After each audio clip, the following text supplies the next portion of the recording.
वालेकुम दोस्तों। मसाने की अगर दीवारें कमज़ोर हों तो पेशाब अंदर रोकती हैं।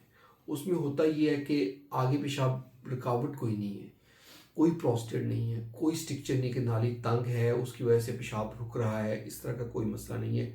मसाने की जो अपनी दीवारें हैं उसके अंदर इतनी ताकत नहीं कि वो अपने आप को खींच लें, ऐसे दबा के यूरिन को बाहर निकालें। तो इस कंडीशन को हम न्यूरोजेनिक ब्लैडर कहते हैं। ये वाला अगर प्रॉब्लम हो तो उसके लिए हमें ये करना होता है कि नाली डाल के मसाना खाली किया जाए। जैसे नाली डालनी है, हर 4 घंटे बाद मसाना खाली कर लेना है। दूसरी ऑप्शन इसमें ये होती है कि पक्की पक्की नाली लगा दी जाए। और तीसरा ये कि एक मेडिसिन होती है बिथेनिकोल 25 mg की। ये टैबलेट सुबह दोपहर शाम अगर लें तो मसाने की दीवारों पे इफेक्ट करती है और मसाने की दीवारें पेशाब को बाहर निकालती हैं। ये फिर लॉन्ग टर्म लेनी होती है। ये नहीं होता कि आप आज मेडिसिन ले लें, हफ्ता ले लें, 2 महीने ले लें फिर छोड़ दें। फिर ये लाइफ टाइम लेनी होती है अगर ये प्रॉब्लम परमानेंट है। बहुत बहुत शुक्रिया।